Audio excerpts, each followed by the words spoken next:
Welcome, everyone, to the Faculty Association of California Community Colleges Education Institute's annual policy forum. I'm the chair of the FACCC Policy Committee, Ryan Tripp. I'm an adjunct in history, pretty much across California community colleges.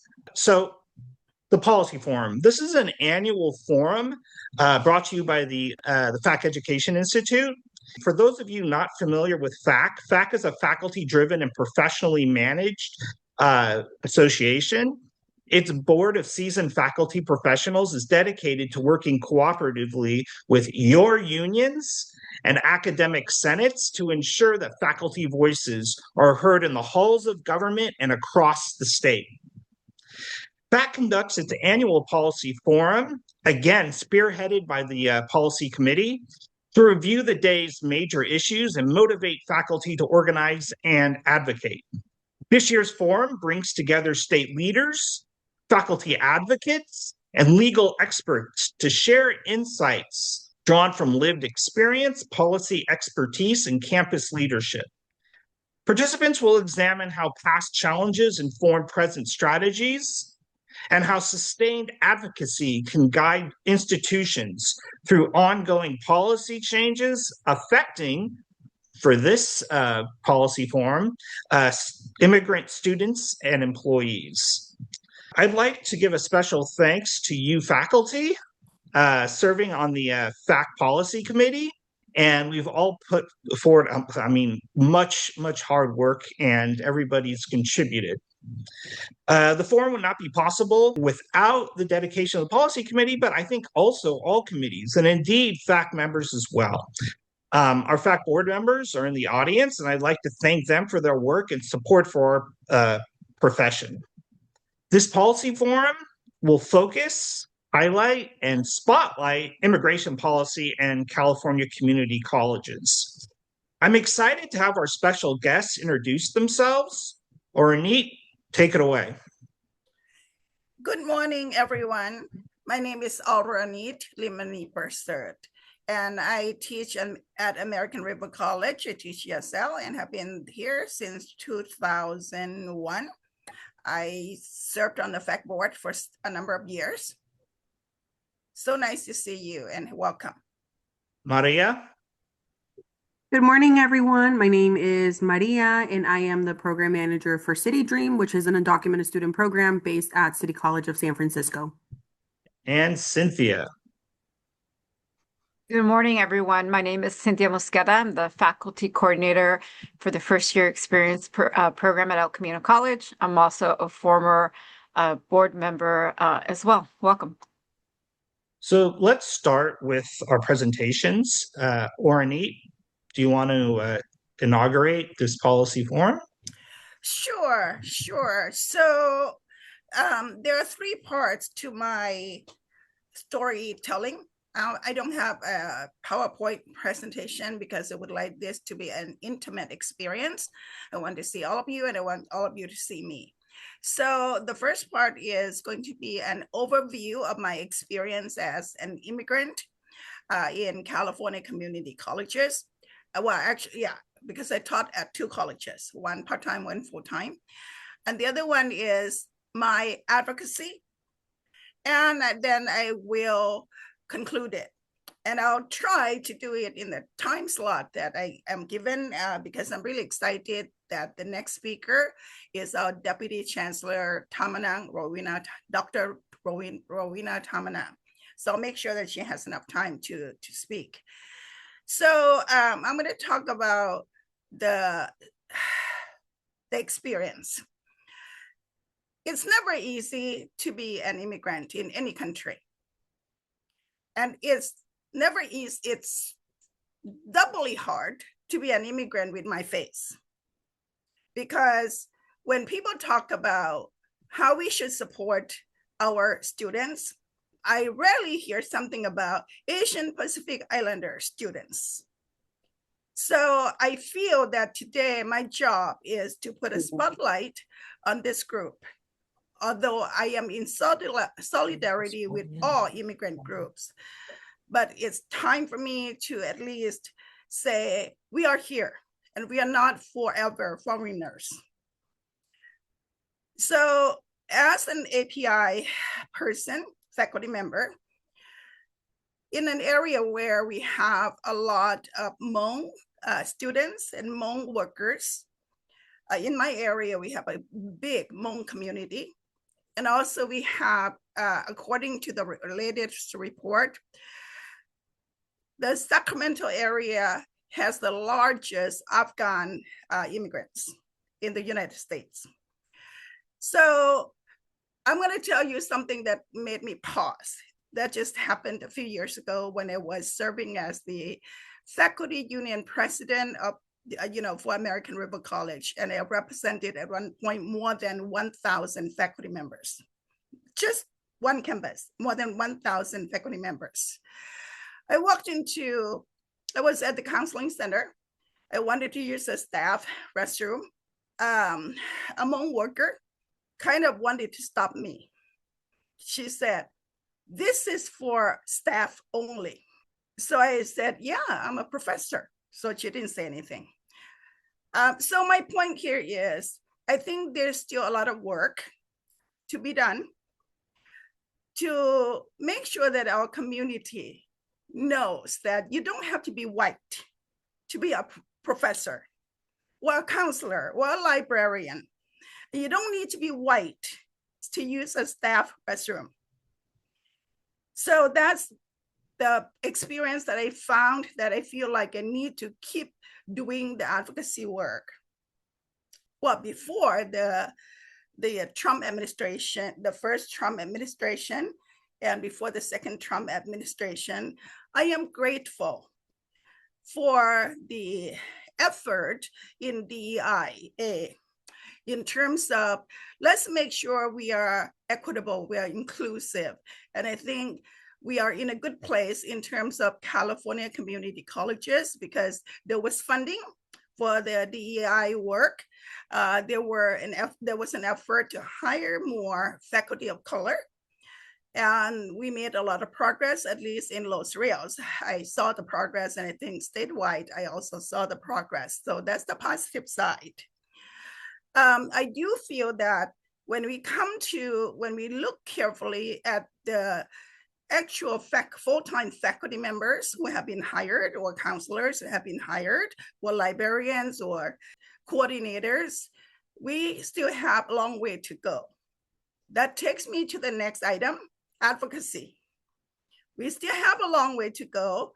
And so as an immigrant, as a person of color, I believe that the advocacy work needs to be done intentionally and with a lot of support from the community. A few things I have done. I show up for all the immigrant events that I can, even if I have a long day.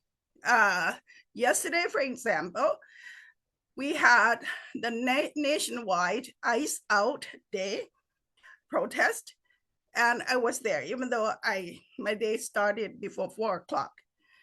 And I had a long day. I went there, and I was so happy to see the community get together, everybody, all groups. The other thing is, in the capital, of course, I'm in Sacramento. I am fortunate. So I was able to attend events by the California API Caucus, Asian Pacific Islander Caucus. And I am in close connections and contacts with legislators in this caucus. I show up for the Latin American group. I showed up for the Black American group. I showed up for every group who needs my support. And I am especially, as I said earlier, because I feel like when people talk about supporting our students of color, they always almost always leave out the Asian Pacific Americans, API or AAPI. So I have been very active in several organizations, including Asian Pacific American in higher education, for which our Deputy Chancellor is the president of the board. So I'm just so grateful for her advocacy, and I'm glad she's here and she can talk about that more.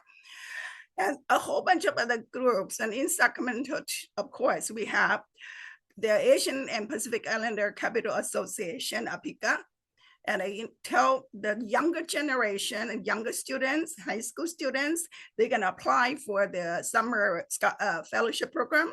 There are a lot of resources available, trainings, OCA, summer internship, API advocates. The Southeast Asia Resource Action Center also has a training in Washington, D.C. for free for those who are accepted. So I feel that that's my duty to make sure that we let our high school students, our young college students, our adult learners know there are places that they can belong to. I am so happy that I'm able to share my experience, my advocacy with you, and I'm more than happy and elated that our Deputy Chancellor is here to share her experience with you. Thank you, Rowena. Take it on. Rowena, can you please introduce yourself first? Yes, thank you so much, Oranit, and good morning, everybody. Hope it's a good Saturday already. Being in community, at least it is for me to be in community with all of you. I'd like to just quickly thank Ryan and Lydia for the organization of this policy forum, as well as the other panelists, and certainly the FAC board and Oranit for the invitation to participate.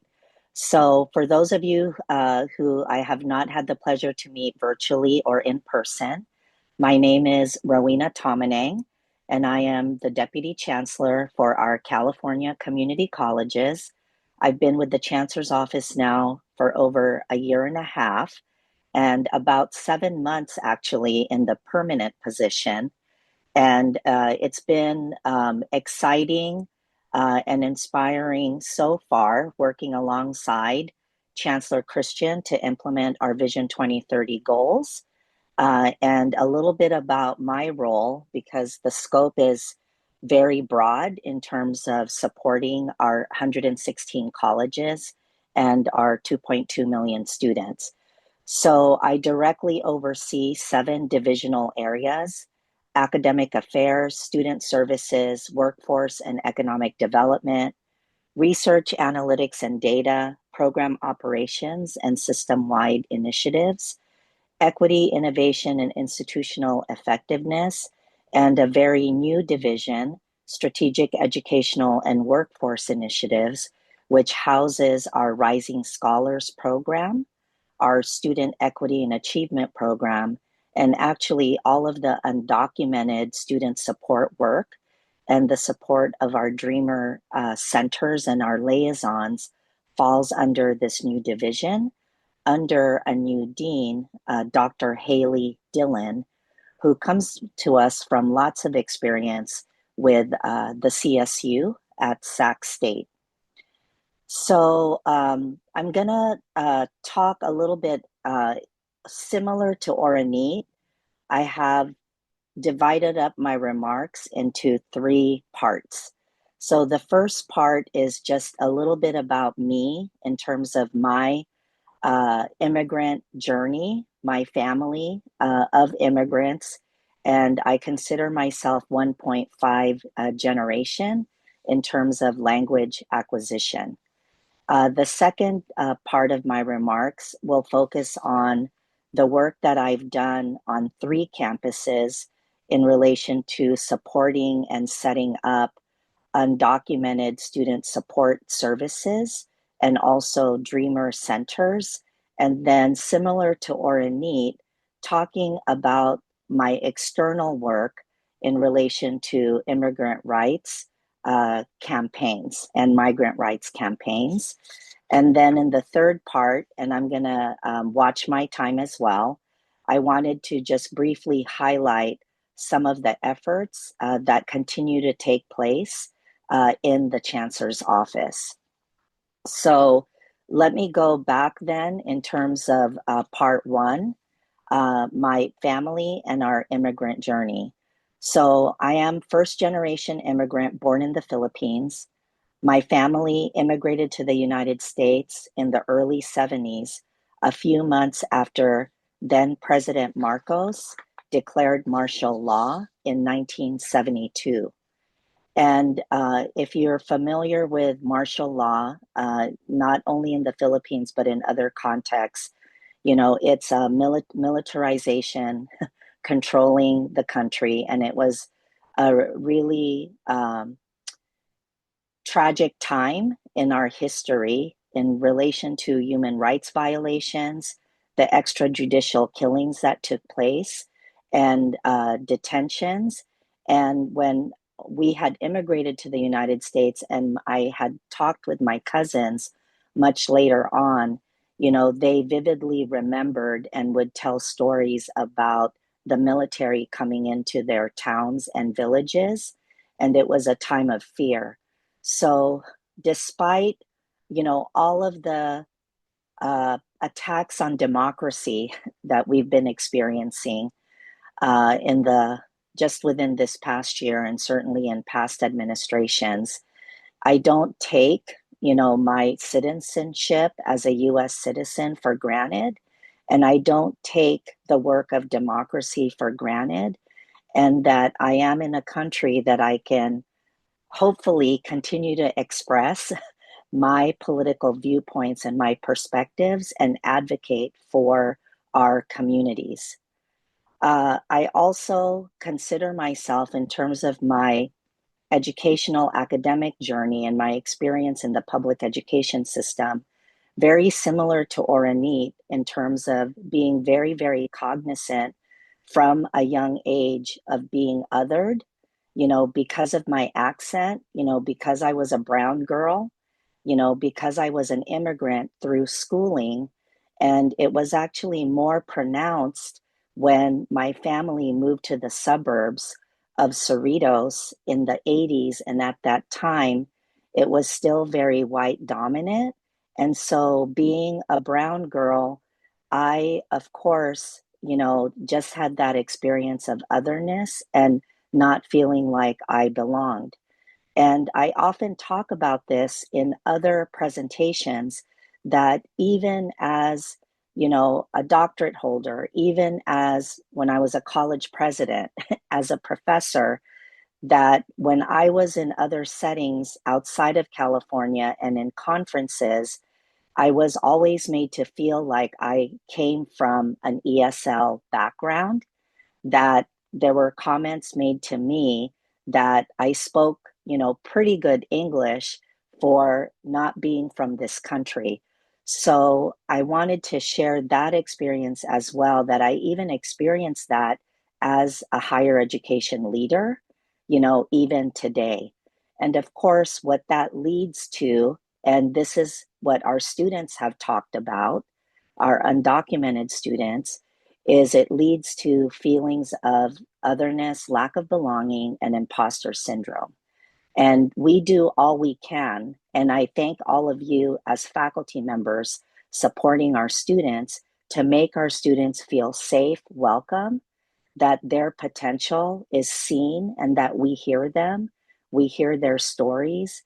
And, you know, the external environment, unfortunately, continues that othering. I also wanted to share that personally, immigration, migration, this is very meaningful for me, you know, not just as a research topic or as a teaching topic, but just personally because of my positionality as a Filipina immigrant in the larger Filipinx diaspora. And in fact, many of my family members, the younger generation, continue to work as contract laborers in many, many countries around the world. And, you know, fortunately for social media, I have a window to their experiences, the hardships, the challenges, the loneliness of being away from home. And when I think about their experiences, I connect those experiences to our immigrant students, not just permanent residents or green card holders here in the United States, but also our international students who are experiencing separation from home and those feelings of loneliness as well. So that's what I wanted to share just about my personal background. And then moving to the work that I've done on at 3 different districts across 3 decades. I can't believe it that it's already been 3 decades in our system. So I was with Foothill De Anza Community College for 20 years, and I see that some of my colleagues are here. So good morning to all of you. And there I served in multiple roles, starting as a faculty member, teaching English, Asian American studies, and also women's studies. And at De Anza, I was given the opportunity to found our Community and Civic Engagement Institute, which is now called VITA, the Vasconcelos Institute for Democracy and Action. And that was an amazing time for me because I got to bridge the work that I was doing as a volunteer community organizing in immigrant rights, workers' rights, and migrant rights in Santa Clara County. And I got to bridge those 2 worlds and provide opportunities for our students to really engage in community, learn about advocacy, learn about policy, learn how to work with our elected officials to move specific campaigns. And some of that work at De Anza, I was very, very motivated and deeply passionate about it because a few of my immigrant students in the Filipino community experienced racial profiling and police brutality. And I also had a student that his family was deported during that time after post 9/11. So you could imagine, the intensity and the urgency of the work that was happening at the campus and also external in the community.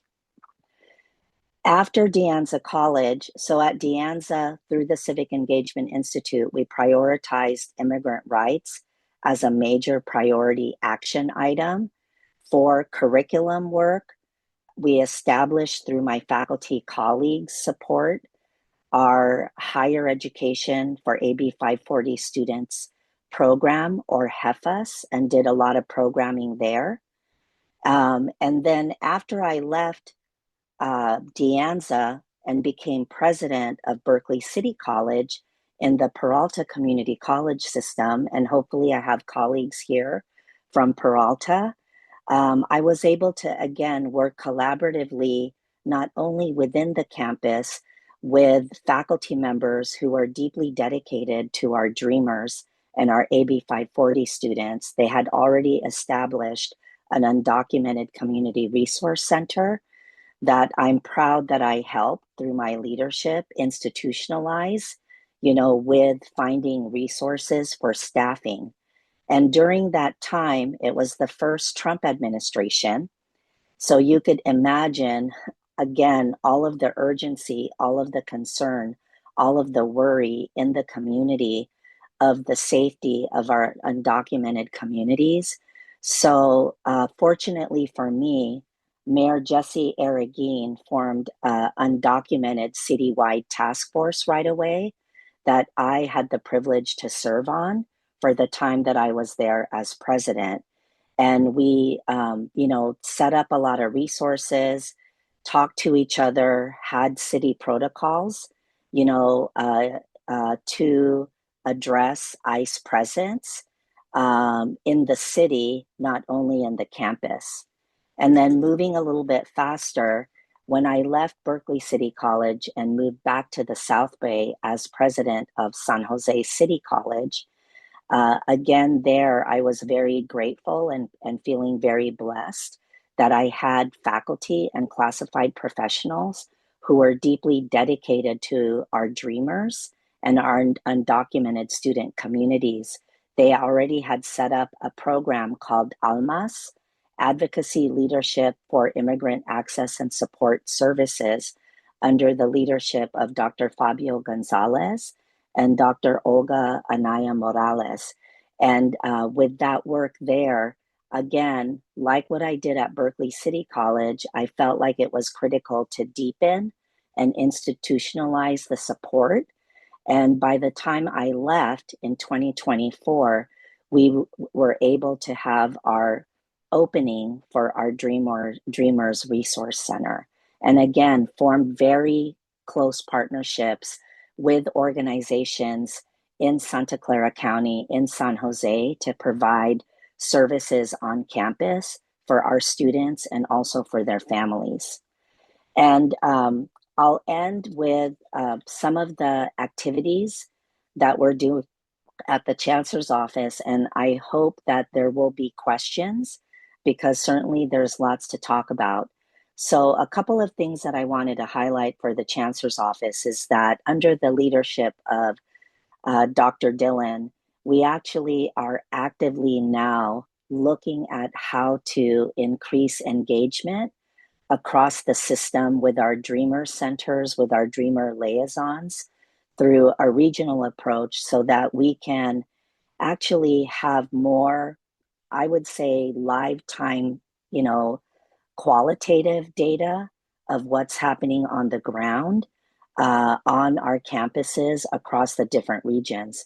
So as an example that I can give you, just this past week, we were working very hard to be in touch with our San Francisco Bay Area campuses and our chancellors and our liaisons to find out if they were doing any special preparations or protocols and communications in preparation for increased law enforcement because of the Super Bowl activities, that are happening in the Bay Area.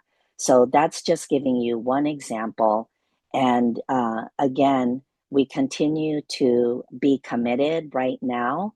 Our colleges and our campus are very much focused on the allocations and the recent investment that the legislature has provided in terms of serving our undocumented students. So Haley and team are very busy with allocating those emergency funds, which are 14 million one time.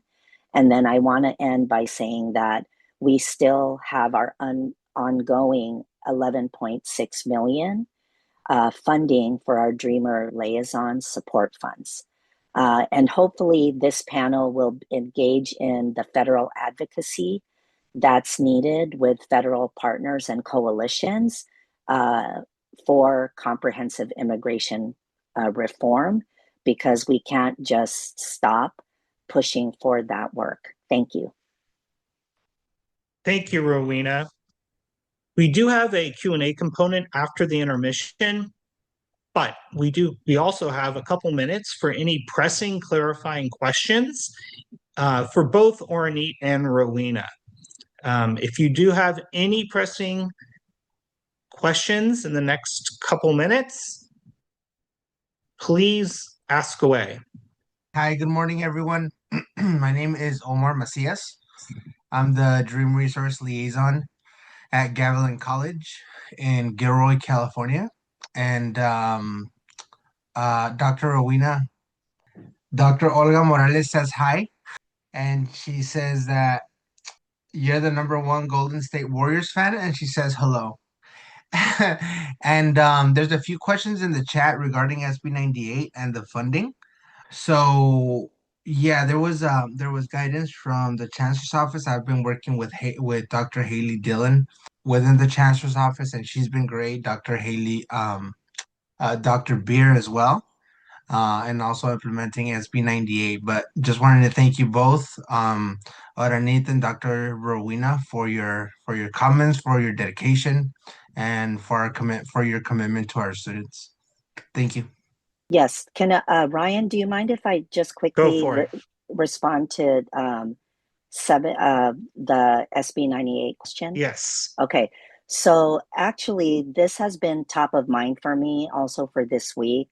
And it's something that I was going to meet with Dr. Dillon and team about for next week in terms of issuing additional guidance or reminders, about implementation of it, and assessing actually how our system is doing with the recommendations for updating and reviewing the policies, and then also just the training, that needs to happen for not only our classified professionals and faculty, but also for administrators. Our administrators are changing all the time. And then also, as we have shifting roles across our campuses, sometimes it's hard to keep track of who the designated contact is. And I know that our Dreamer liaisons also, have expressed sometimes that disconnect, that they experience on their campuses. So we're going to work to improve all of that.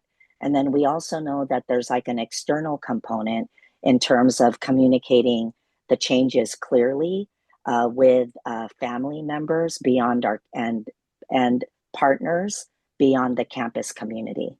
So wanted to respond to that. And then also, I know that Haley has been actively fielding questions, about the 14 million one time in terms of the use of the funds and the distribution of the funds.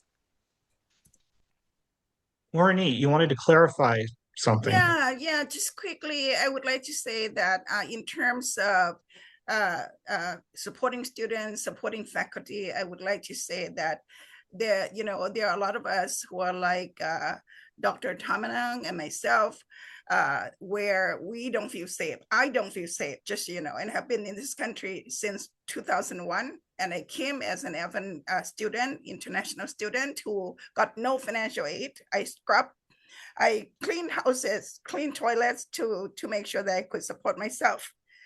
So what I'm going to say here is that yesterday I invited an immigration lawyer in Sacramento to give a presentation to my students and to faculty on my campus. And what I learned is that even as an immigration lawyer, because he's Korean American, he was born and raised here, his parents are immigrants, his wife is an immigrant. He said they all ordered a passport card and they all carry their passport cards whenever they're outside of their house. Can you imagine what world we live in? So faculty also need a lot of support. This is the world faculty like me are living in. Thank you. Natalina, you had your hand up for a while. We do have two or three more minutes. Good morning, everybody. And thank you for sharing your story. As you notice, I have an accent and I do have a story. Orenit, I don't have to imagine. I was stopped by ICE asking me if I had the right to be at the university that I was. And thank God, I had just come from Morocco. I had my passport with me and my global entry ID. Okay? I know people know that I'm very active. I like to go protest. But since I'm on their radar, I kind of tone it down. I'm not doing it. But this question is more for the Chancellor's office that I have. What are you guys doing to protect? I know we talk about our students. I love our students. I'm the one that put my life online for them. But what are you guys doing to protect us faculty that are not born here, like Orenit and myself? I've been living in this country forever, you guys. This is my 4th year in the United States.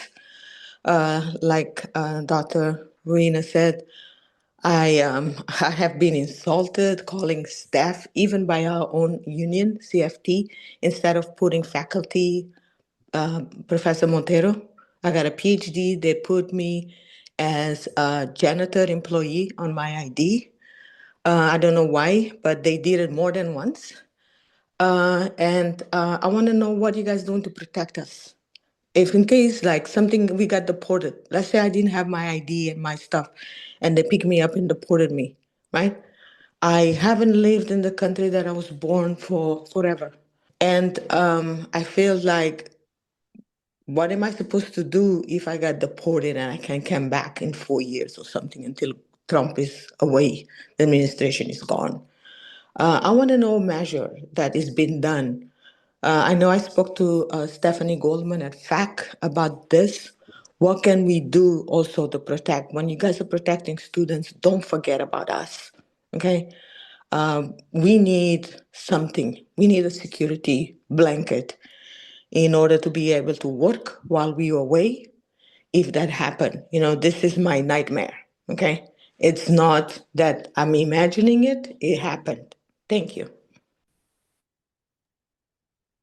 So thank you Okay. for just really quickly, just thank you for, asking that question and, sharing your experiences.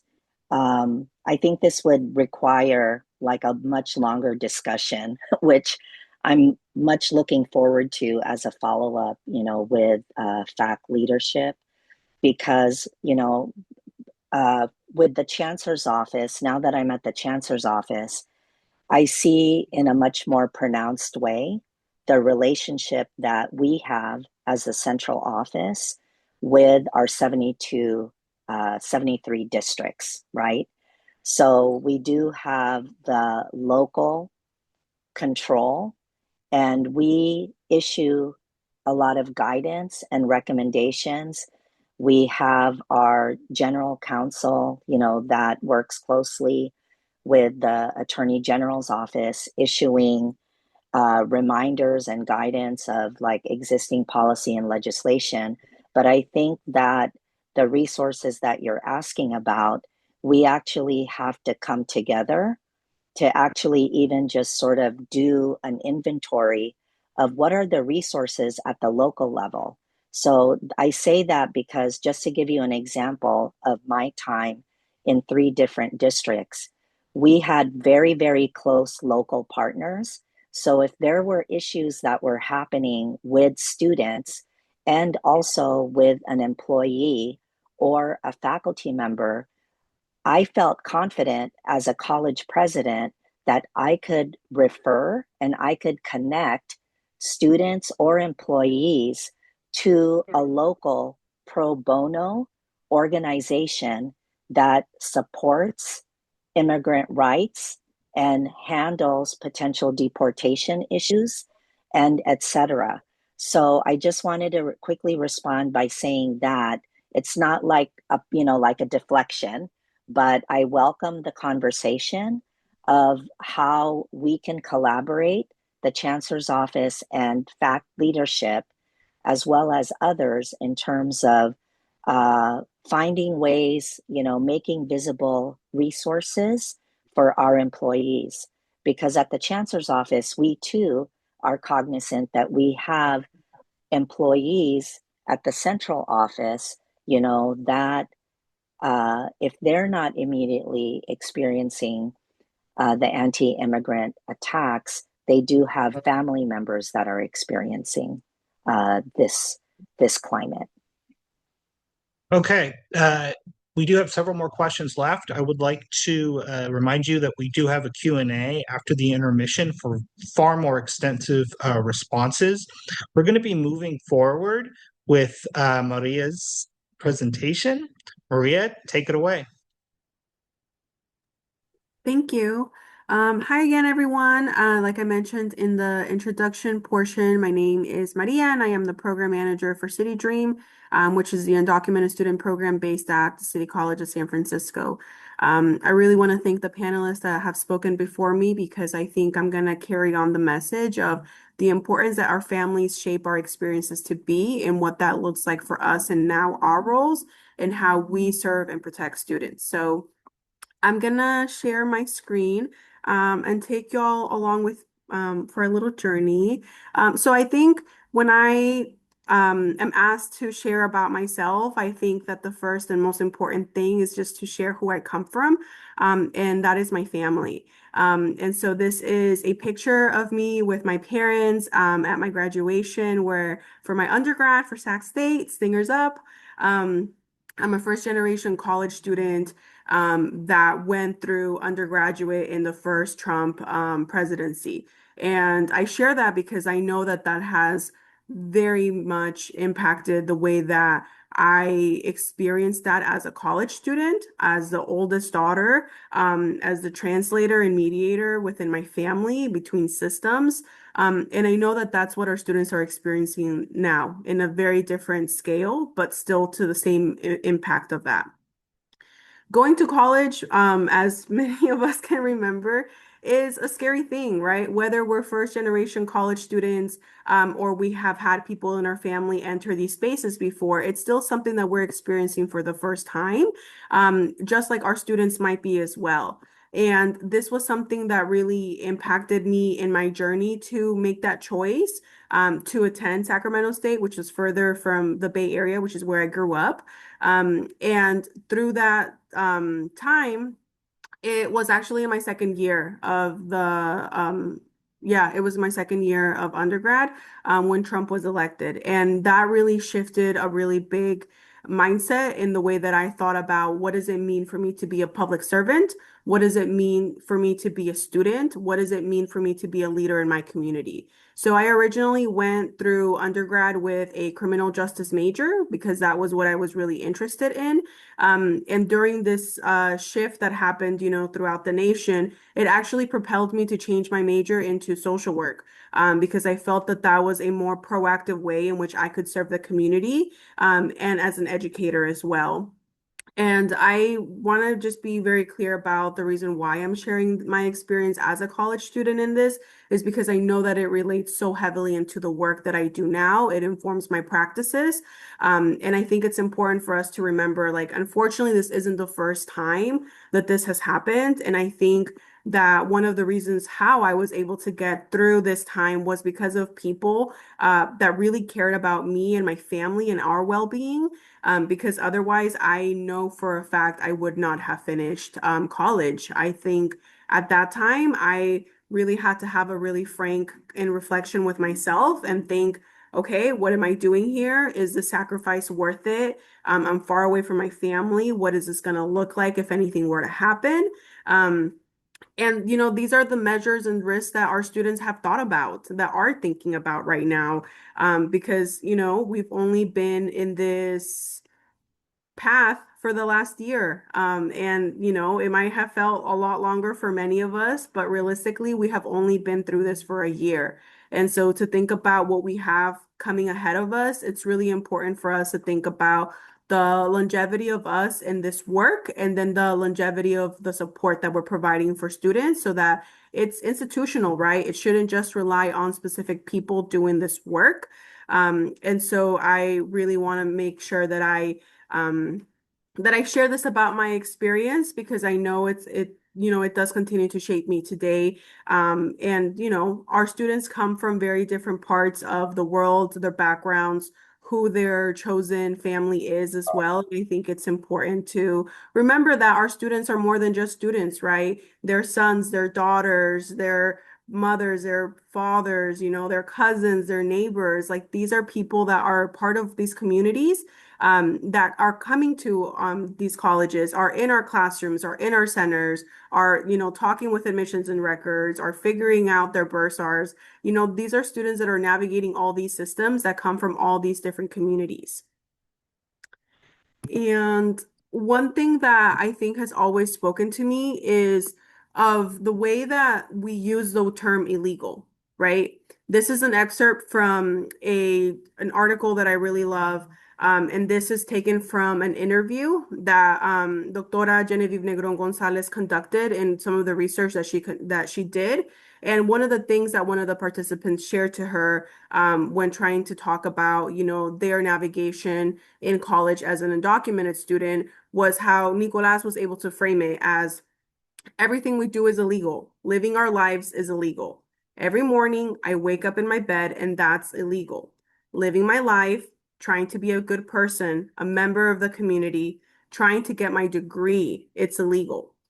And this is something that our students live with. This is how our students are now being framed in a way where not only is this the verbiage that they have to continuously live through and fight through, but this is also a reminder of the barriers that exist for them on a daily basis. Because yes, our students are in these educational systems, right? But first and foremost, they're being impacted by the immigration system. And this is an external system in which, yes, they correlate, right? Where we have like the immigration system, the education system, and then here are undocumented students right in the middle of it. But we have to understand these are still two different systems that are very much shaping the experience of undocumented students. And so for you all as faculty, this is important to know because these are students that are continuing to be in the classroom or have chosen to take a step back from their education pathway. And I'll talk a little bit more about that in terms of the trends that I've been seeing for the past year. Because again, my perspective is very different in terms of the line of work that I do, especially being under student services. But again, one thing that I really want to reiterate that I have really appreciated about my college is the relationship that we have really built with AFT, that has really allowed us to, talk about what are we seeing in the classroom? What are we seeing here in the center? What is the common denominator? What are the common challenges? Where is the flexibility that we can work through? Because that's really how we're going to be able to get through all of this, right? Is together. So I wanted to pull this number from a few years ago where it states that approximately 100,000 of undocumented students are enrolled in California's public and independent colleges and universities. So this is about 3 years ago, right? And I think it's going to be more important now than ever for data to really be utilized to help build and tell the story of what the undocumented student enrollment is specifically going to shape out in these next few years, because this was taken from a few years ago. And so I think a few years from now, we'll be able to tell more of the trends of what we're seeing in terms of the impact that this has had in not only enrollment as a whole, right, but also who we're serving and how they're being impacted through these times. Some of the institutional impact that I wanted to share out that I've been seeing from my perspective is the unfortunate decrease in enrollment and overall program attendance that I drastically saw happen from fall 2025 to this current semester. We are a very strong program in terms of outreach. We do a lot of outreach within SF Unified, within like community-based organizations in San Francisco, such as Homey, Jeep. We do a lot of collaborative efforts to make sure that not only youth know about us, but also other community organizers and members know of the resources that we provide for students and for all.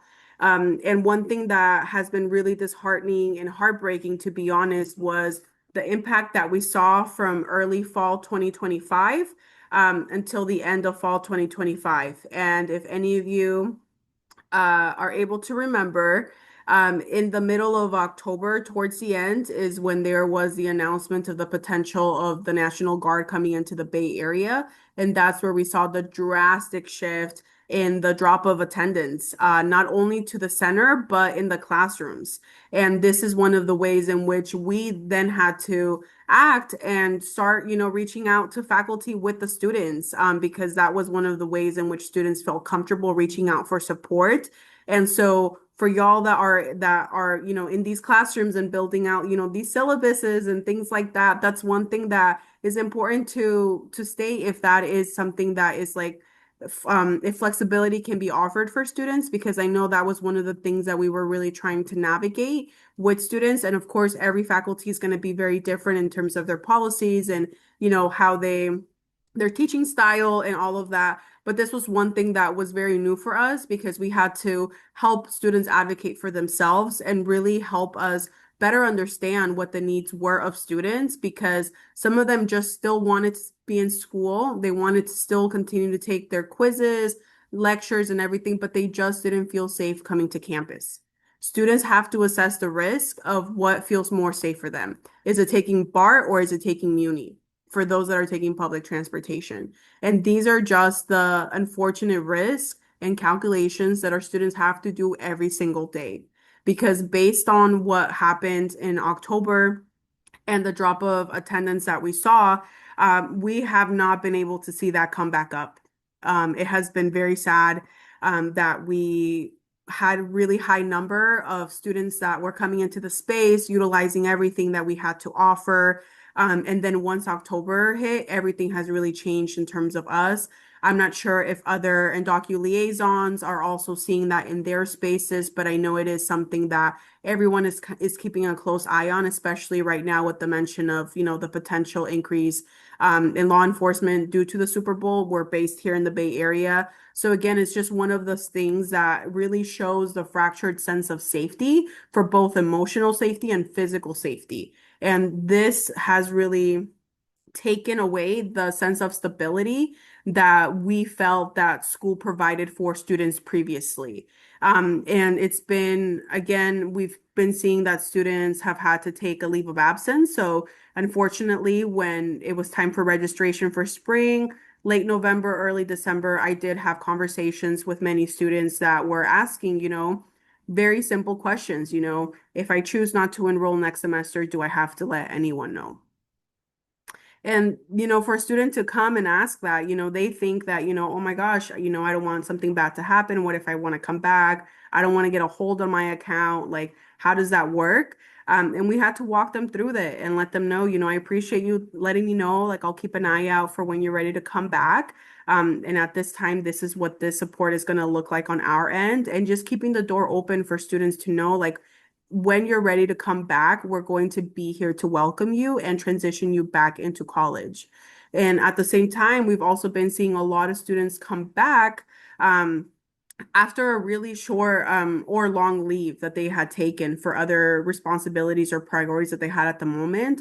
A lot of students are still now choosing to come back because they want to finish what they started. So it's a really interesting trend that I'm noticing of students that are coming back and then students that are taking a leave of absence for the time being because they want to focus on working. They want to focus on providing for their family, or it's just too overwhelming right now for their own mental health to take on an additional responsibility such as school.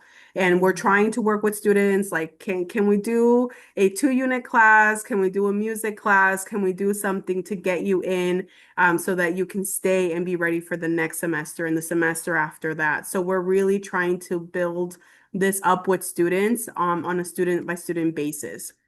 And I think one of the last impacts that I wanted to touch on is the shift of what it means to really advocate as an institution. I think before it was more so heavily framed around the messaging that is going out, and now we're seeing more of that shift towards the procedure, the policies around this, and what does that look like in the training that is received. Not only through immigration enforcement policies, but also like institutionalizing undocumented student support. Where are other avenues within the college that can help to sustain this work aside from the undocu liaison funding? And so that's one of the things that, we've been seeing is that, yes, these messagings and policies and procedures are important. And it's also just as important for us to think about how are we balancing the student safety component where that is not being overshadowed by the liability importance that institutions place, especially when it comes to things of this sort that is unfortunate that we are seeing at this moment. And one last thing that I just wanted to mention, because I want to make sure that I give time to the next panelist, is just I wanted to kind of finish out with saying some things about what does it mean for us to build on institutional care, because I've talked about, the institutional challenges, the trends that we're seeing, but really I want us to make sure that we also focus on the care and what does that mean and how we show up. You guys are all from different worlds, different beliefs, different values, but we all share the same value of education. We all value education. We see the things that it did for us in terms of our love for our specific areas of expertise, for the world that this has shaped our, families through. So this is something that I want us to really think about is what does it mean for me as an educator to build my type of institutional care that helps to combat the challenges that these students are facing, that staff is facing, that my faculty members are facing. This is something that, sometimes we get these really well-meaning questions of what can I do to help? And I love those questions. And those are also really packed questions that really vary people by people, right? There are these big ways that people can help, through donating, and, volunteering and sharing information and these really important things. And there's also small things that really make a really big difference for our students and for each other. And I really want to ask you to please think about that. Please reflect on this. What does it mean for me to care for those around me? And what is one small thing that I can do that can make a really big difference for someone near me? And it can be whoever you would want that to be. But I want to make sure that that's still something that we think about, right? Like we're not in this alone. We never have been, and we don't have to. So it's important for us to think about, the capital that we have as individuals, the flexibility that we have in our roles, and what does it mean for us to like simply put like risk it for the biscuit? Like what can we really do in our own corner of this world to help alleviate some of the pressure that students are facing, that staff is facing, and that faculty is facing, right? Because sometimes it doesn't take a lot to make a really big difference. And I just want us to really think about that and carry that through. But yeah, thank you. So Cynthia hopefully is going to engage with some of those questions. We've moved our intermission for 5 minutes. So Cynthia, please take your time and take it away. Okay, I was enjoying the panel so much that I've forgotten I was a panelist. It's been so good. I'm just going to share my slides really quickly. Hopefully we're good. So thank you so much, everyone, for being here and for joining us. So very similar to the other panelists, I am also an immigrant to this country, came at the age of 6. Having that immigrant background, being that person that has to navigate a lot of resources for your parents, everything from translating, which we've heard some of the other panelists mentioned, is something that many of those who grow up in immigrant communities are used to doing. This is a photo of me when I was a student at the campus that I currently work at right now, which is El Camino College. I was also a student leader there and then complete full circle. And I know that my immigrant background really drives a lot of the work that I do today, not just at El Camino College, but as well as in the state of California. At El Camino, we're located in Torrance, California. We're about 10 minutes away on a good day from LAX. And a lot of this work that we started at El Camino was really grassroots.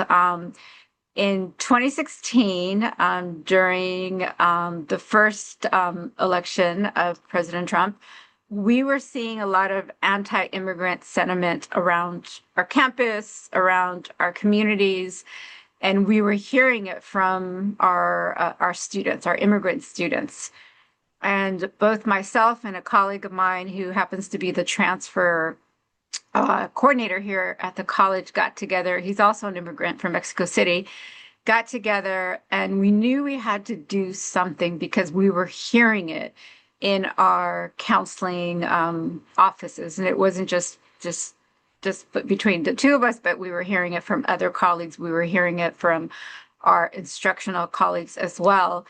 And we decided that we were going to host a group counseling session. We promoted it really within a matter of 3 days. And to our surprise, about 150 students showed up to express their concerns about what they were hearing, not just in the news, but what they were hearing around campus, what they were hearing around their communities. And we just spent an evening on campus just having conversations, facilitating groups, getting feedback from our students about what they wanted to see, how they wanted El Camino to be more intentional about how we worked with undocumented and immigrant communities across campus. We did not have any kind of center. We did not have a dream center or anything like that. But really out of that one event, a movement started on this campus. We knew after that night that we couldn't just collect all of the stories and then not have any action behind it. And so shortly after that, here at our campus, we put together a campus-wide leadership advisory. And it was made up of folks from across campus. It had student services folks, it had academic affairs, we had administrators, and of course, we had students that were representative of all of these communities, and really people who touched undocumented and immigrant students at different points in their educational career. We wanted to hear from them what were ways that we can do better as an institution. Originally, the advisory committee met for, it would meet twice a month, sometimes more per month, just so that we can get this work going and get it off the ground. There was no funding, and I say that because sometimes you got to do the work and the funding comes after that. So we actually had zero funding when we started these efforts. And then we partnered. We did a lot of partnerships, not just across campus, but with other existing programs that had the capacity to fund some of the initiatives that we were interested in pursuing. And then we also reached out to our neighboring community colleges. And I really want to give a shout out to Mount SAC. Dario, who is the Dreamers program coordinator, was one of the first persons we called when we were trying to do this work at El Camino College. He and his staff and his team were very gracious in sharing a lot of information and best practices. We also partnered with Immigrants Rising. If you're not familiar with Nancy Jodesh, she was formerly with Immigrants Rising. She has since retired from the organization, but they're another great partner for those of you who don't have any type of Dreamer centers established at your institutions or immigrant success centers. There's a lot of people that are willing to help. And that's one of the, I think, lessons that we learned at El Camino, that we didn't need to do this work by ourselves. As part of our advisory, we also were able to identify areas where a lot of our undocumented and immigrant communities were struggling. For a lot of our students, it was at the point of entry, whether it was filling out the AB 540 affidavit, having it be incomplete. And so part of the work that we did with the advisory was to establish key individuals throughout campus that can cut through the red tape. And so our dean of admissions identified a person that was just going to be dedicated to working with our undocumented students and making sure that there weren't any issues with the paperwork that they had to submit. Another area that was a gap that we were hearing from our students was financial aid, submitting the California Dream Act, and it not connecting with our admissions office. And so as a result, students were getting their awards late when they were starting the fall semester, the spring semester. So we really tried to work on a lot of the internal issues that we were having as a campus to try to do a better job in servicing our undocumented students. And so the advisory, people would, maybe dedicate hours here and there, and then when they weren't able to, they might come another month and dedicate more time. So, we didn't expect everyone to come to every meeting, and then sometimes new members came. In terms of some of our initiatives, we knew that we had to start with our own campus. We knew that our campus did not know the demographics of our own undocumented population, how many students were attending, how many students were of immigrant backgrounds. And so we did a lot of campus trainings during our first year. In partnership with Immigrants Rising, we created a handbook that we could use. This is a photo of one of the trainings that we did, and we didn't just do the trainings on campus. In addition to doing in-reach with our own community, we also learned through our campus advisory, and specifically from the students that were part of the advisory, that a lot of the high schools that we were partnering with, a lot of the high schools that were sending large number of immigrant students, were sometimes not knowledgeable in ways that they could also support their undocumented students.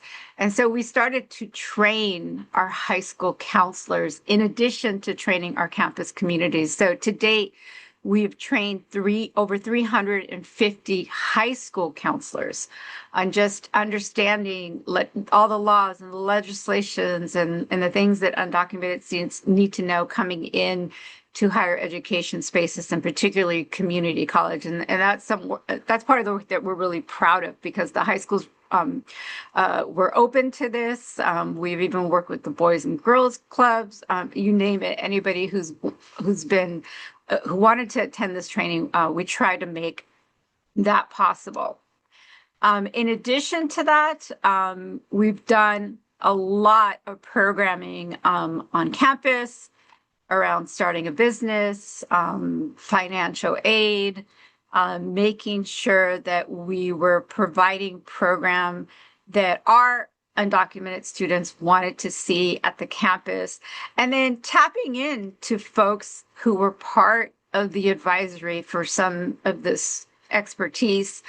This financial aid one right here, that is Marco. He was part of our advisory, but he is also a financial aid advisor. This is my colleague, Dr. Renee Lozano, who's also a FACC member and is the transfer coordinator, was a frequent speaker for a lot of our events.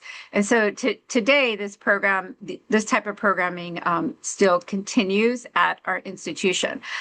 I'm happy to say that we, through all of that work, through all of those efforts, the college established an Immigrant Student Success Center.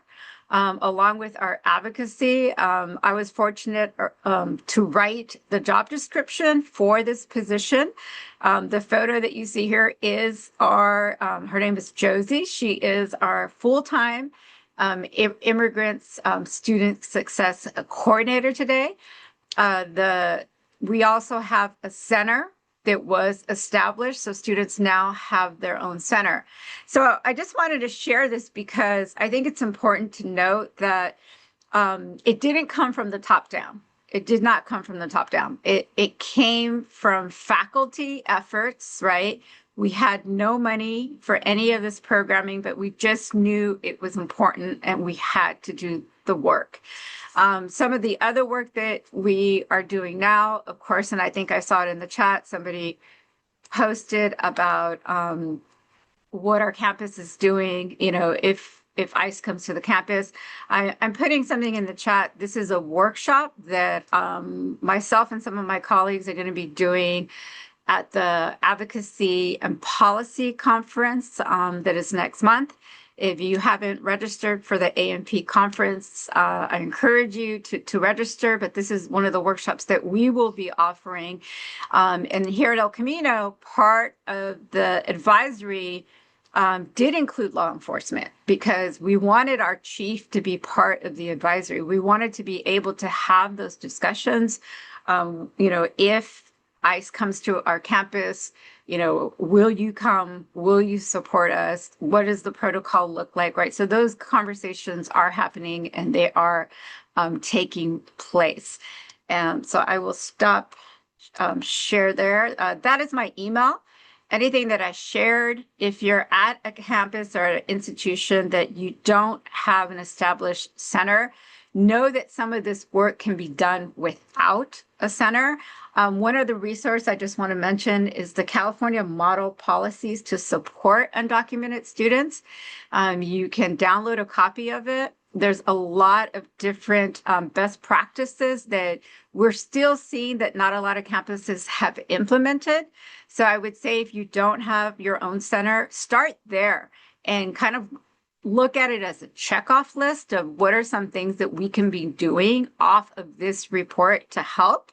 And then I just want to mention another individual, Alonso Garcia, who's with the Chancellor's office. He hosts monthly check-ins, and he's got some amazing resources. So if you don't have Alonso as a contact, I would also make him a contact. And I really do want to acknowledge all the amazing work that he is also doing in the state of California. So I will stop there and give it back to Ryan.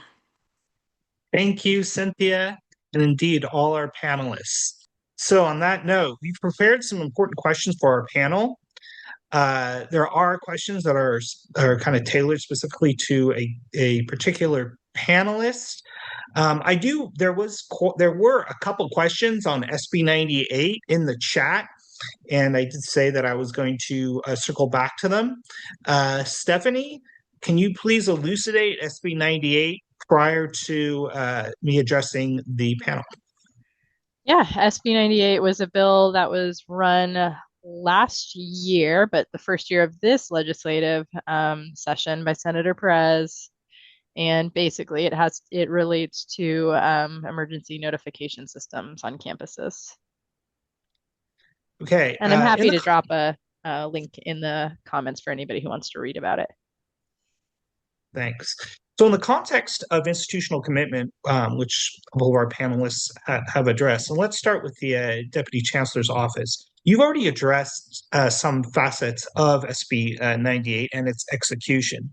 Can you elaborate, Rowena, can you elaborate a bit more on SB 98's possible and perhaps ongoing impact in the Deputy Chancellor's office role in that? So thanks for the question, Ryan. And I actually, during the short break, I followed up on this because, as I mentioned earlier, I arrived to the Chancellor's office in mid-October of 2024. So I found out that we actually have not issued any formal guidance on SB 98 per internally, because we have been have a legal advisory from our general counsel. So as I mentioned earlier, I wanted to maybe circle back on that to get a little bit more information. We have had a shift in our general counsel. So we have an interim right now, and we're seeking a new general counsel since Kathy Lynch's retirement. So I will get back to FACCC, Stephanie and Sarah, and the team when I find out more information. But we have, let me just add, but what we've done is we've encouraged our campuses in our districts to work directly with their legal counsel in terms of guidance and any policy shifts that are going to be happening on the ground. And I think that we've been consistent with that recommendation coming out of our general counsel's office. Maria and/or Cynthia, can you please address any if you can, impact SB 98 potentially or has on your campus, and again, in the context of institutional commitment, your respective campuses? Well, right now we still have our advisory. So at El Camino, we are meeting with our advisory, our campus liaisons, our campus leaders to have discussions about that. Because it is a concern. I mean, it's a concern that students mention every day. And I think it was in your presentation, Maria, where you talked about the drop in enrollment. You know, we're seeing that as well, and we're hearing it from our K through 12 partners about students being afraid to continue on with their higher education. We've seen California Dream Act applications plummet, not just at El Camino, but other institutions. You know, when I talk to my friends at other campuses, they're seeing it too. So, you know, the everything that's happening right now around the raids is really terrifying to so many communities. And so right now, I would just say at El Camino, it's ongoing discussions. And if anybody's done any other work around it, like Maria, if you have, yeah, right now it's just discussions. Okay. Moving on, I do have a specific question. How might we strengthen partnerships between unions and dream centers? And I think this is directed a little bit at both Cynthia and Maria. I can jump in. Sorry, I think my Wi-Fi lapsed for a bit, so I'm sorry that I exited in, but I'm back. I'm glad to be back. I think for me, one of the things that has helped for our relationships to be strengthened during this time has frankly just been communication. I think oftentimes we think that our work is separate, whether it's in the classroom or in student services or in other areas. Oftentimes, unintentionally, we can often silo ourselves. And I think what has been really great during this time is that through our academic counselor, Leti, she has a really well-established relationship with AFT, and that has now translated over into our end and what it means for us to have a very solid relationship in terms of communication. And so because of the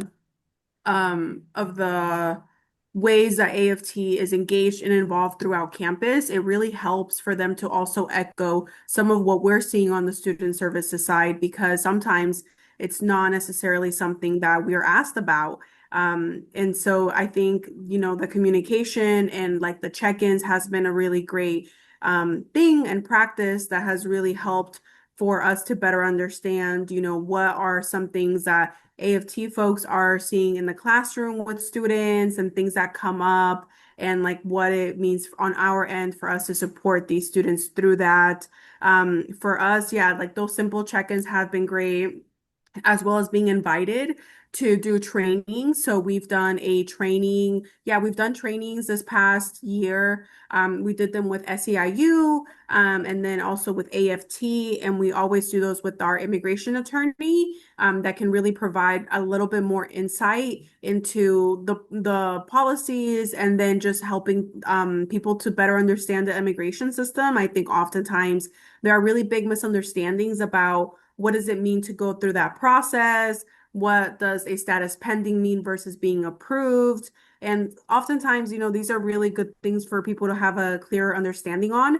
And then lastly, I think just really unconditional allyship. I think that's something that I think has really, yeah, it has really meant a lot during this time, to have people really showing up for our students and for us. I think oftentimes in this work, that goes unnoticed. And it's been really great to have those times of communication and for them to be stepping up to help support parts of our program, such as our Dream Scholarship, which is based on donations. And so we're working together on a fundraiser, and just small things that really make a big difference, because this is one of the ways in which they, as a union, are helping us to really institutionalize the support for students. And so I think those are really like the main three takeaways that have been really helpful for us during this time, and establishing that communication and relationship, because that's what it's all about. And one example of how AFT has really come through for us is during the Board of Trustees meeting. Sometimes they've allotted their time to speak about issues that we're seeing, that things that need to be raised to the board. And these are, again, an example of someone that is using their privilege to really use their voice to amplify the needs of students that are happening during these times. And it also helps us because it's being echoed in different channels. It's not just an undocumented student issue, but it's a student issue. And I think that is what has really helped us. And so we love AFT, and I'm really glad to be here. Yeah. Okay. I do have a question for Rowena, but before that, Jason, you have a question regarding Native students, not just Native American, but also Indigenous worlds. You want me to read it? Sure. So I was can just read it if you wondering want. if one of the panel members could speak to any kind of institutional commitment or any efforts we can to address experiences. I know I've heard from my colleagues, I've heard it myself from Native American students who feel or report that they're feeling alienated or marginalized. They oftentimes describe feeling like being treated like immigrants in their own native land here. And I was wondering if maybe we could speak to that. I do want to add to that. There are, and this is it's an issue within not so much the census, but all immigration parameters are indigenous students immigrating into the United States, and from Central and South America that are not recognized as such. I mean, we have that Latin American Indian designation now, but in terms of immigration, there's a loss of self-description. There's a loss of a cultural system there, or cultural systems that I'm familiar with through my family, and I think that I do want you to engage with that. We do have all our panelists, but Oranit. So I would like to say that I read recently that the Native American sisters and brothers of ours actually have been gearing up for being detained because of the color of their skin, and that they don't feel safe anymore, even though this land is theirs. But I would like to see if we would be okay with having Tammy Chancellor, Tammy, you're here, right? Speak about this, because she's on a whole bunch of different organizations that advocate for the Native Americans. Tamara, would you be comfortable speaking about what's going on? Because she knows best. Hi, Ernie. Thank you. I don't know best.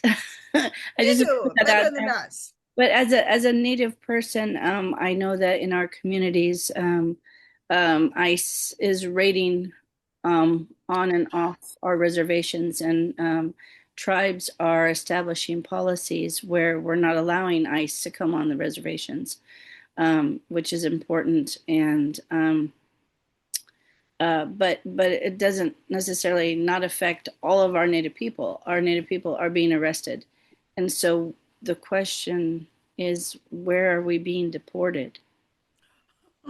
Right? Because this is our homeland. That's crazy. So it's terrible.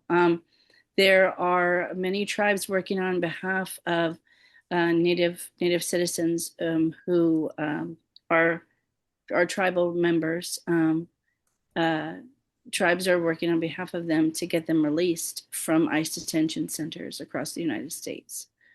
And so it is fear. It is happening. And we need to do something about it. So thank you. Rowena, Maria, or Cynthia, can you jump in? I wanted to just jump in to share, because I know Jason's question was specific to institutions. So I can give you an example of my last campus for San Jose City College.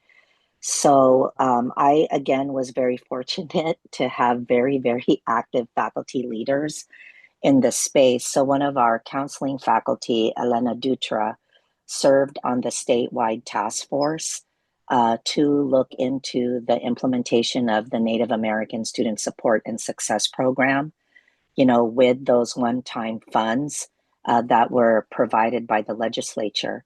So again, what we did in terms of the programming is we identified a space, and even if it was shared space, we were able to set up a Native American Resource Center for our Indigenous students that not only came from our local Muwekma Tamien communities, but other communities that had relocated to the Santa Clara County. So counseling, advising support, and then some of you, might have seen all of the ongoing advertising that we also have at the Chancellor's office to increase access for our Indigenous students through our ICANN campaign. So that's something that I can share. That's a concrete example of using some initial dollars to get something going on campus. But I want to go back to what Cynthia, also underscored in her presentation, that sometimes, if you don't have the money, but you've got the champions, and you have the will, you could still begin, supporting, creating that sense of belonging, changing culture at your institution to support our Native students as well as our, other communities. Tamara, and then Orny. I'd like to just follow up with that. Thank you. The Native American Student Support and Success Program was supported by FACCC initially a few years ago to get one-time funding over 5 years. And it has greatly impacted the 20 community colleges that have actually instituted NASP programming. And would love to have the continued support of the Chancellor's office and FACCC both, because we're going to be going back to the legislature to ask for continued permanent funding, as Puente and Umoja both have as well. And so just wanted to put that out there and ask for that support, because it is making a difference. We have seen an increase of student success rates at my college, Folsom Lake College, down from 60% to now 104% success rate. I don't know how you do 104, but we have 104. and we have so many more Native students now coming to our college, and the programming and the academic help and the wraparound services all support Native students. So would love and appreciate your continued support. Orny. So big hands to Tammy, my colleague in Los Rios, for her advocacy. I have a question for Dr. Tomaneng. So in terms of funding for Native American student resources, ARC, my campus, American River College, has had that resource center for a long time, as long as I remember. I started in 2001. So I'm wondering, how's the funding situation in terms of who gets funded, what is it sufficient to fund a lot of campuses? I know funding is always an issue, and you mentioned that the Chancellor's office is supportive of this, and there's funding. How is it? Is it widely available? Thank you. Oranit, I think when I talked about the funding, it was the funding allocation that occurred a couple of years ago that FACCC supported for the 20 colleges. But I do know that we do have some additional supports that are offered by the foundation for California community colleges that I can look into more. But it's certainly an area, to Tamara's point, I think, for ongoing advocacy, because we do know that our legislature has made significant investments with our other affinity programs that are equity-based because of the ongoing equity gaps and opportunity gaps. So, I look forward to continued collaboration in terms of growing the support for our Native and Indigenous students across the state. Thank you. Ms. Smith, you've had your hand up for quite a while. Leslie? All right, we'll circle back.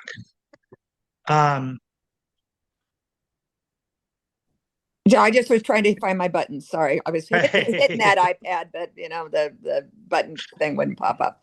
So I want to switch the conversation a little bit. I'm an enrolled and voting member of the Choctaw Nation, but I'm also the granddaughter of undocumented immigrants from Denmark and Sweden. And so I want to talk about our Declaration of Independence. I don't know if anybody saw the Ken Burns documentary on the American Revolution this fall, where we fought for life, liberty, and the pursuit of happiness. And Ken Burns has defined and documented through that it comes from the Greek, that the definition of pursuit of happiness is lifelong learning. And that is exactly the center of the community college mission since it was invented in the 1960s, to specifically serve the post-World War II people that never had access to college but had died for global freedom. And so I want to talk about not just the undocumented immigrants, but the larger needs. I know that Our retired dean in Chinatown in San Francisco is fighting very hard with the immigrant groups in San Francisco to get the door back open for the immigrant groups. We at City College no longer are offering weekend courses for the working poor. We don't offer them at night. We don't offer non-credit business, so that when you lose your job today, you can come in tomorrow and start retraining. I started in City College San Francisco in 1982, president of FACCC from 96 to 98.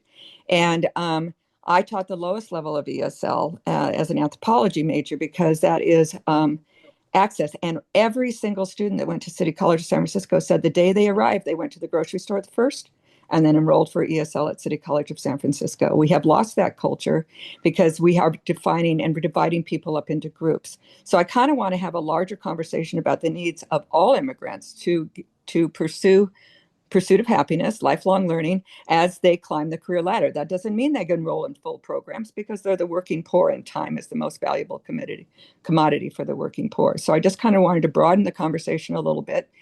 The other thing I want to bring up is, as all know, everyone knows, the K-12 population is declining, which gives us an opportunity to talk about the Prop 98 split.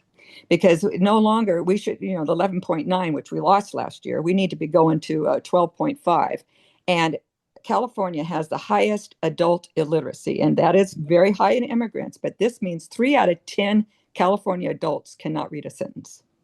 How can we vote in the midterm elections? How can anybody vote? How can we have an effective democracy? So I just wanted to broaden the conversation a little bit from just programs targeted, but actually meeting the needs of all taxpayers who fund the community colleges for lifelong learning. And they need it if they're working poor, not just from 9 to 12, Monday through Friday. So that was my conversation. What are we doing to address these needs? Thank you. Cynthia, Maria, can you address that for either of your respective campuses? That was a rather large long Yes. question. I think I'm going to need a little bit. Still processing the scope of Leslie's, question to broaden it out, because I think it just would take us in multiple discussions. But I'm trying to sort of narrow it down to, can we get at this by focusing on the affordability issue, right? Like, can we get at this by addressing the affordability issue connected to, like, your point around adult literacy? For me, that opens up this bigger conversation that I've been interested in for decades, just around how do we increase civic agency across our communities, because I think that has not been prioritized. We pay lip service to it, but we've operated across our institutions that it's a luxury. And I hear all the time still that community college students don't have time, nor can they afford to be civically engaged. Okay. April Oliver, I know you put in a extensive question in the chat. I was just wondering if you want to either articulate that or elaborate that for our panelists. Hi, good morning. Sure, I will. Thank you, first of all, for having this forum for us just to kind of talk about what's going on across the state. Just one of my frustrations in my department, the English for Multilingual Students Department at Santa Rosa Junior College, is fortunately, we still have strong enrollment, and there's kind of like this two types of things happening here. We're trying to prepare for ICE, yet we're being pushed to increase our enrollment because it's declining, of course. And in many cases, our evenings and weekend classes are just as popular, if not more so, than our daytime classes, yet we're not seeing the same types of access and support given to those evening and weekend students. And so kind of connected to what Leslie was saying, we know that it's not 9 to 5 full-time students anymore at California community colleges. There are other students involved. And we've been saying this for years in terms of access, but it's really back in August, we met with Student Services and we expressed our concerns about ICE. And since then, nothing has happened. And so we kind of feel we've done some of our own planning, but it's frustrating just because we're hearing this, from the Chancellor's office, the support, but because of I guess, talking to the legal teams at Santa Rosa Junior College, it has been decided that there's just a blanket district protocol where if ICE comes, the president's office is called, and then the police department, the campus police, we have district police on our campus, and they are called to respond. But there's no one in the president's office at 9:30 at night. There's no one in the president's office on Saturday. And so it's very frustrating to be in these strategic enrollment management committees where we're being asked to do this increase of classes, but we're not getting the support that we need. So I just wanted to throw that out there and find out if anyone else has any advice, if anyone's done something in the evening. We have done some things where the other problem with this, I feel like, is it's difficult to ask for help in the different areas. I'm an academic senator. I'm a department chair for 2 departments right now. It's difficult to ask for help in these public arenas where you don't know who is there, right? Because we have a site that we have many of our non-credit classes, and it's separate from our main campus, and it's a bit vulnerable because it's away from a lot of our services. So that's kind of another issue with this too, is it's hard to ask for help when we don't want to give out too much information, if that makes sense. So that's what I have. Thank you. Ryan, can I just quickly respond to April? So April, thank you for sharing that very concrete experience, because I think it captures the complexity of the landscape that we're in relation to the balancing act that our institutions, even at the state chancellor's office, that we have to do in terms of focusing in on, state safety issues and protocol issues, not giving, too much information out, versus wanting that desire to really communicate very clearly so everyone's clear. But having said that, I think that from my lens, that if there are gaps in communication and protocol, even key contact folks in the evening and then also on the weekends, that you as an academic leader can certainly bring that to governance, to address. Give you an example. That would be taken, for example, when I was at San Jose City College and my previous campuses. These would be issues that we would discuss in college council or even with the facilities committee. It doesn't have to reside in student services. That we don't have protocols, there's a gap, and who will be harmed if we don't address these issues. And then, lastly, I'm not there at Santa Rosa Junior College, but I know that even if I was not in my office or I did not have a vice president there on the weekend, we had established protocols for our college and also district with district police. And I kid you not, I would be contacted even if I was out of state at a conference, if something was happening on campus, and we would activate what we needed to do. But again, I acknowledge that your comments are about that maybe it's not consistent, across our colleges and our district. But, that issue, I think, is an issue that we do recognize and hear because we're all locally governed. Cynthia, can you add to that?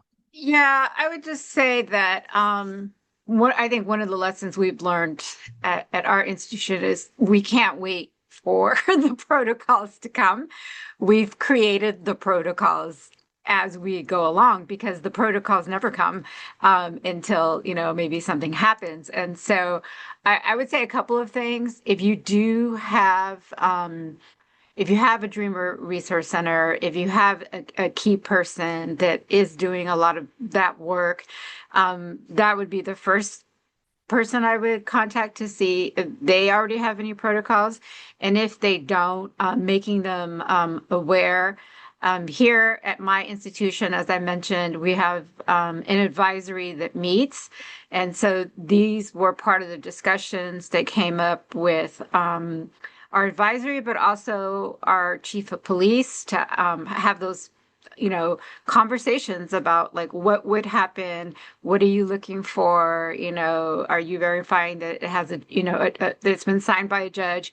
We had all those kinds of conversations just to make sure that all of us were on the same page, and they're ongoing conversations as well because we just recently got a new chief here at the campus. And so if you're in a position to reach out to key stakeholders here at our institution, as I mentioned, the advisory is made up of key campus stakeholders. And I understand you may not want to put together an advisory together, but getting together with other faculty who also work in the evening, who may also work in the weekend, who have very similar concerns that you do is always helpful so that you're going in as a group and asking the institution to create protocols, because that's kind of what we had to do at our own institution just because the protocols were not coming down. Ornette. Yes, sir.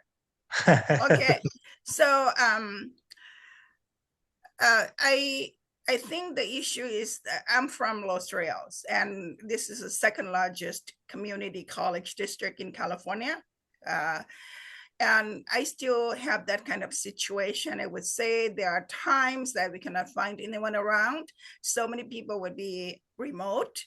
And our district is open 2 days a week, meaning people would be there in person 2 days a week, and they would all work remotely.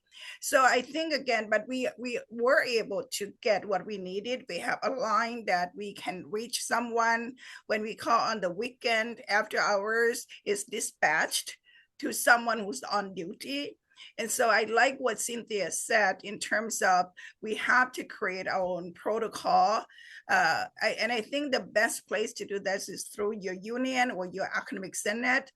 My union was able to get this done a long time ago in terms of, okay, if you don't have a night dean, we used to have a night dean, they would be there. But I think nothing is more frustrating than you call and nobody answers the phone. And you wait, or you are on the phone on hold and nobody shows up, nobody answers.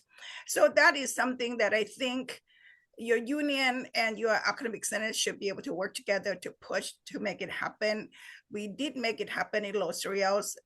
We are not perfect, of course, far from perfect, but Cynthia's right, I agree. We need to create the protocol. We need to say this is what needs to be done and have administrators work on it. Thank you.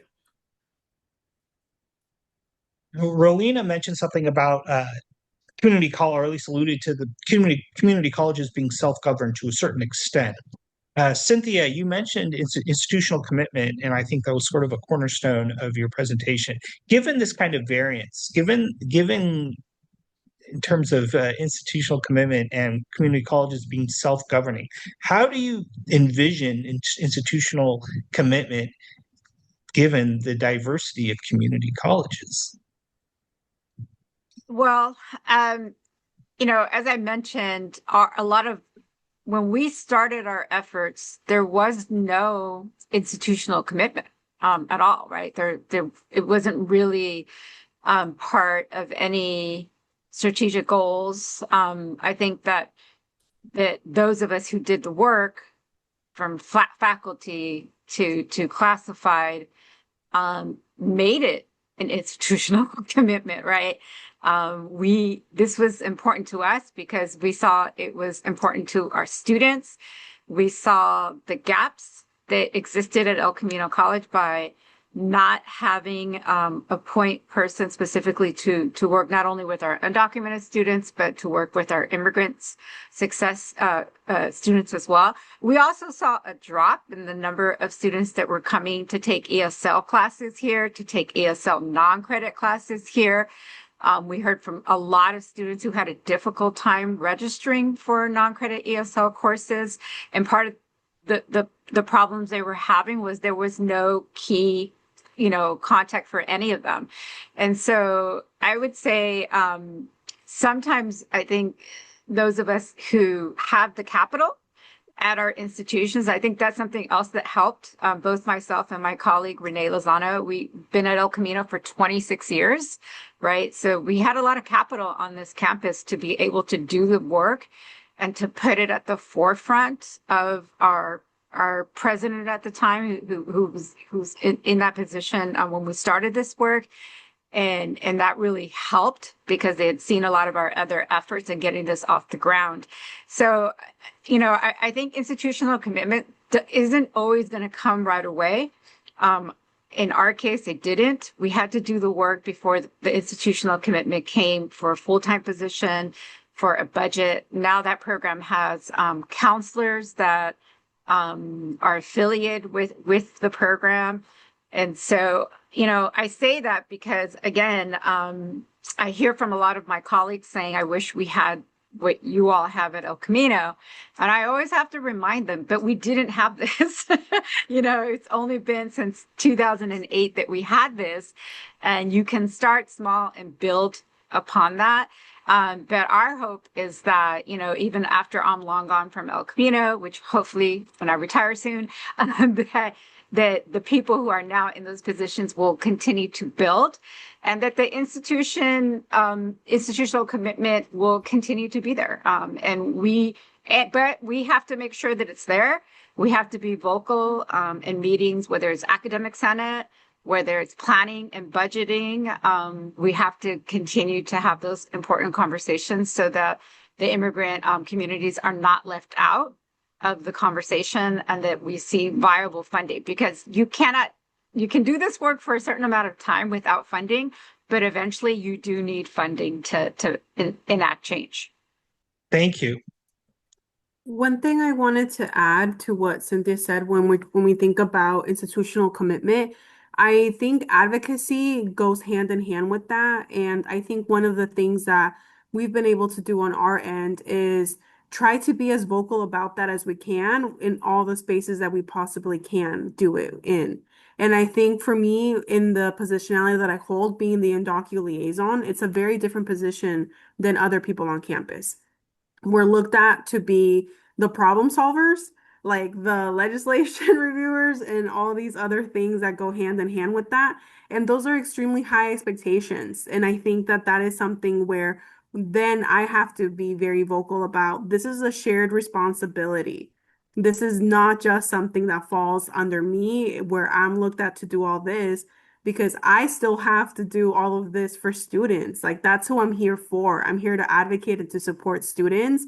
And so I think one thing that has been really helpful for us is really being very vocal about, like, this is what this shared responsibility is looking like.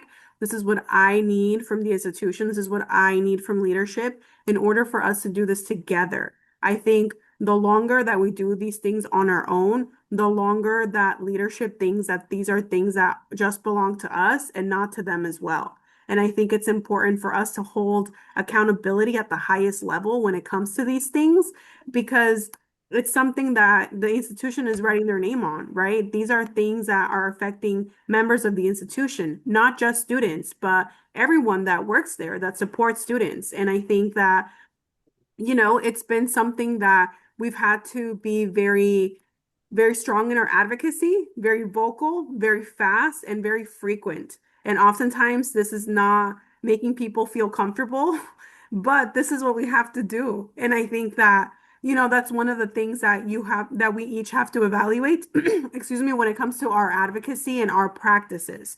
And so I think one of the things that has worked for our campus, every campus is different, but what has worked for us is taking over public comment at the Board of Trustees meeting, because they need to hear about what is happening, what our students are experiencing, and getting community and engagement in it is so key to that as well. So I think that when we think about institutional commitment, we have to think about how is this a shared responsibility, because we have to make sure that this work does not continue to just be carried by like one individual at these institutions, because that's how a lot of this work came to be. And we know that that is not sustainable in the long run, because again, we've only been on this route for 1 year. And so thinking about like how we're caring for ourselves and for our students, like we can't do that alone.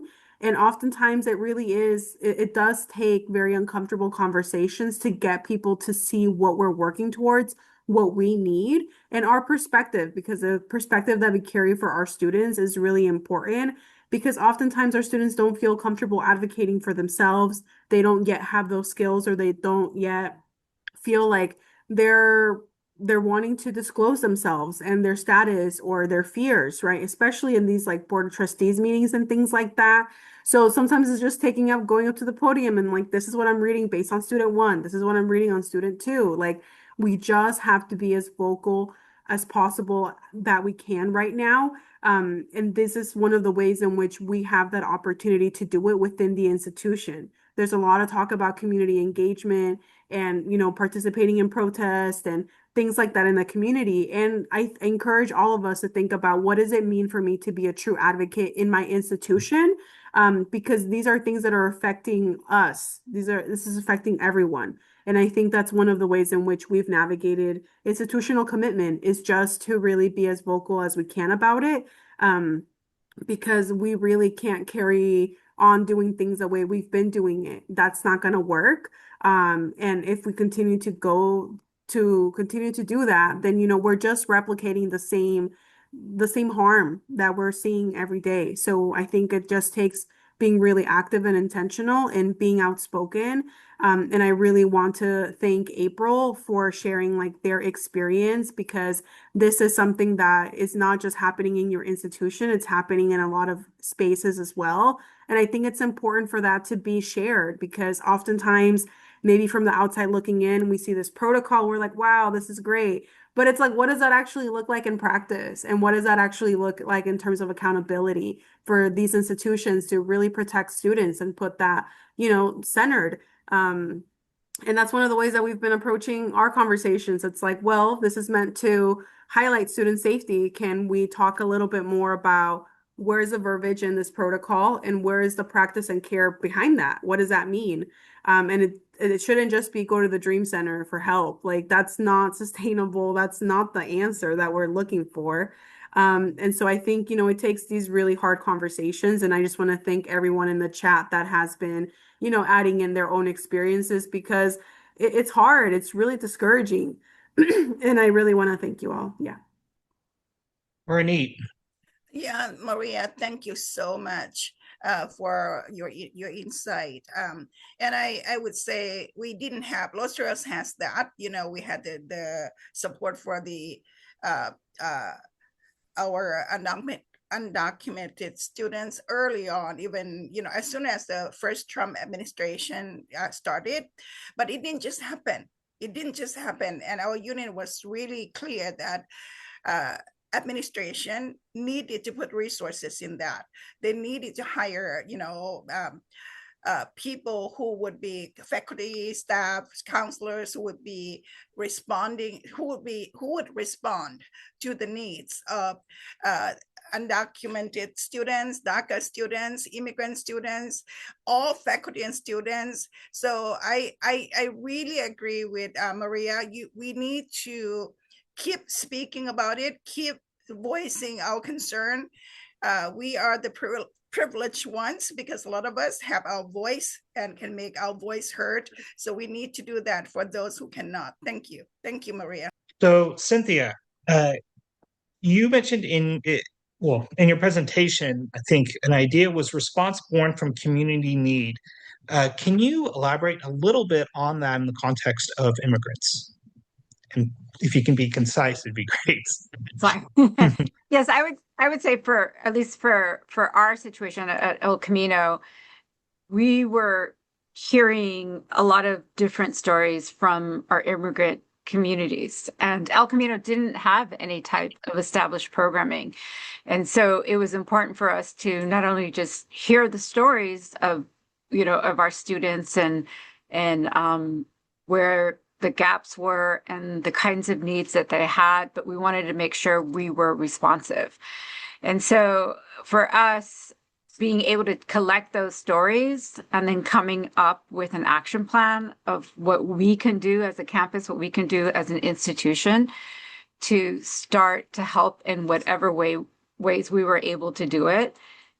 That's really how we took action. And so I would say to those of you who are at campuses where you might not have the same level of support, don't think that you can't do something about it, right? That you can't take some type of action, because this initiative at El Camino really started with two people who are both immigrants who care about the immigrant community, and we knew we had to do something. We just couldn't sit on the sideline. So that's kind of what I was talking about, is that we were hearing stories from our campus community as well as our surrounding communities, which have high populations of immigrants that live in them as well, and that send their sons and daughters here to El Camino College. Thank you. So I want to be respectful of our panelists' time. I do want to thank all of them, Rowena, Maria, Cynthia, and of course, Orenit, for joining us today. It's been very informative. Federal and state immigration policies have impacted faculty, staff, and students. We talked about accessibility today, which I think is very, very important, as well as institutional commitment and, different avenues to guide us through what's happening with the immigrant experience. Hopefully, we've coalesced these experiences, that guidance, the dreams, and sustained leadership into this forum. And I really, really appreciate all of you, and not just the panelists. We had pretty compelling questions, astute and perceptive and probing questions from the audience. Thank you so much. So we're going to continue this important conversation at the A&P conference. It's an advocacy and policy conference that FACC holds every year on advocacy and policy. And the policy committee we are having another panel on the impact of the so-called demographic cliff and different groups that have been impacted by various policies.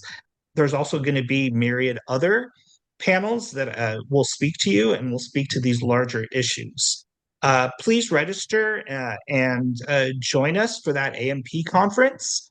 I would like to again triply thank Rowena, Maria, Cynthia, and Orenit for joining us today and providing us not just with their expertise, but also experience. Thank you so much all for joining us. And this concludes our policy forum. Thank you.